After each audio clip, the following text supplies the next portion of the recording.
Welcome to Dependable Flame, where we explore vintage petrol lighters, ashtrays, tobacconiana, and other useful mechanisms. Make yourself at home. Today we have a couple of ASR ASCOT semi-automatic petrol lighters. You can see the one back here is still got some work to be done to it. The flint tube is clogged, so we're going to have to clear that tube out. But this particular lighter, the one that had my name on it, did not have a clogged flint tube. It does light up every time you push the button, which is pretty cool. I've dealt with a lot of automatic and semi-automatic lighters over the years, and it is very rare for you to fuel one up, put a flint in it, and have it ignite every single time that you push the button. There is some wear to this lighter, not perfect. The engraving itself looks like it might have been done by someone who was not a professional, but it doesn't look terrible.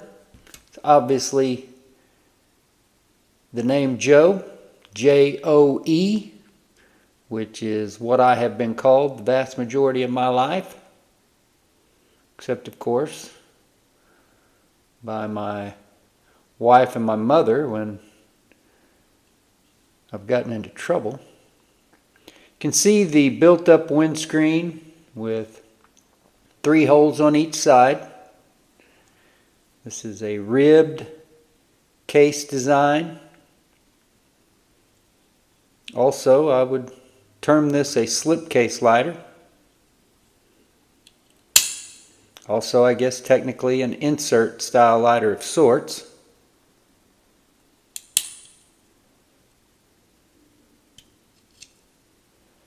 I am purposely not letting that ignite this time because I'm certain that it will. So I just want to pull this insert out. There you can see the case, which I believe is chrome plated brass. It says to maintain spark, turn flint screw clockwise. And then on the other side it says ASR Corp, 315 J Street, Brooklyn, New York. Patent applied for, made in USA. See the release that the button is actuating.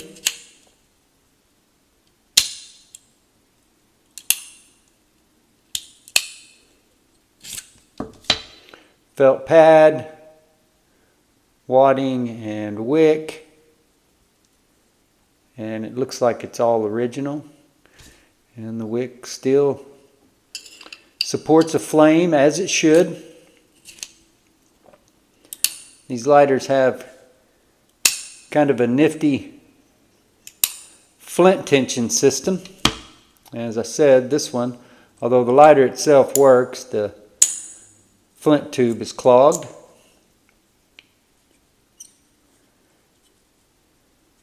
But this will pull out. It is actually threaded up here toward the top. And there's your spring. I am not certain whether or not that flint should be in there. It could be kept in there as a spare, I think. But the flint goes in first. Then you thread the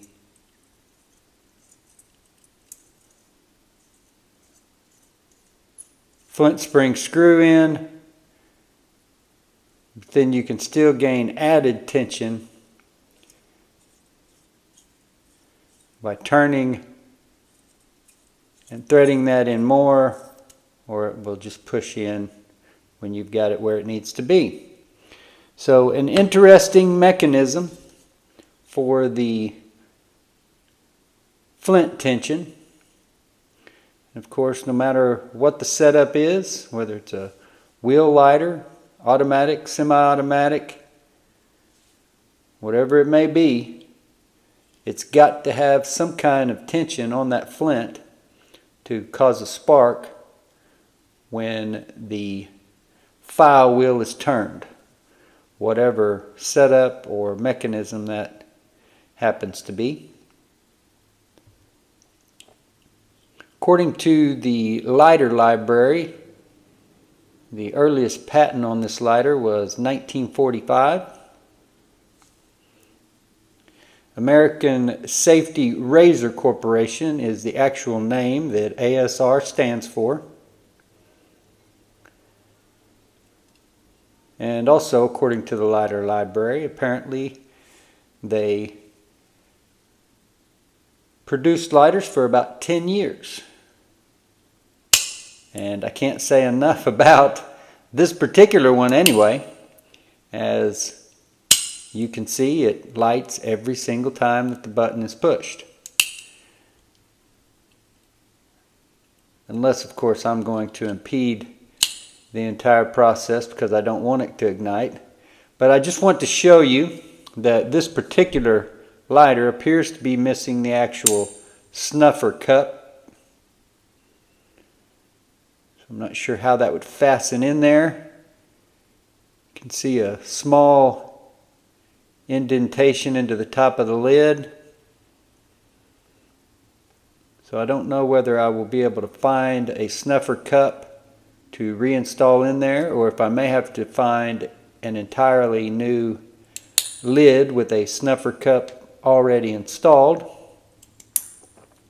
But either way, I am in the market for one of those. I will be looking because I would like to have the lighter complete.